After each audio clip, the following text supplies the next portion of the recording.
Hello mga ka-farmers, meron nagpapaturo sa atin kung paano daw pumili ng magandang gawing inahin. Kapag mga ka-farmers, bibili kayo ng inahinin, maganda diyan yung PIC, Infarmco, QJJ at saka Creekview. Yung mga nasabing breed ng inahin na yan mga ka-farmers, yan yung kalimitan na naaalagaan namin sa mga farm. Pero kung kayo ay mamimili mga ka-farmers ng gagawing inahin doon sa inyong mga alagang baboy, ay dapat alam ninyo ang history ng inyong inahin na pagkukuhanan. Una na titingnan ninyo mga ka-farmers ay yung inahin na maraming anak. Para kayo ay makapili mga ka-farmers ng magandang biik na gagawin yung inahin, doon pa lamang simula nung pag-anak niya, dapat pipili ka na doon dahil makikita mo doon kung ano yung magandang birth weight ng baboy. Mas maganda mga ka-farmers, mayroong ilang piraso kayo na pipiliin at doon sa ilang piraso na yun, di doon kayo mag-select kung alin doon yung maganda. Meron kasi mga ka-farmers na maganda laang siya nung biik pa lamang pero habang lumalaki ay napag-iiwanan siya o kaya ay nagiging bansot, ganyan, napupuril.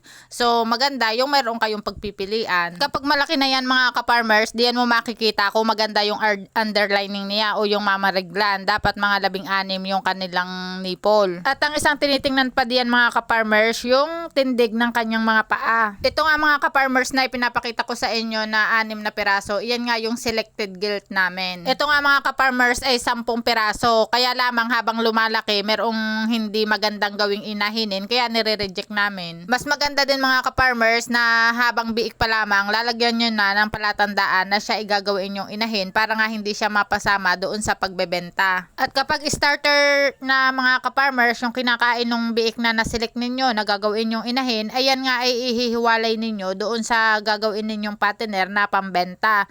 Dahil kapag inahinin mga ka-farmers, kami ay hindi nagpapakain ng grower. Diretso starter yan mga ka-farmers at kapag nasa 7 months old na siya, diyan pala ang namin siya papakainin ng breeder. Mas maganda mga ka-farmers kung gilt developer ang inyong mapipili.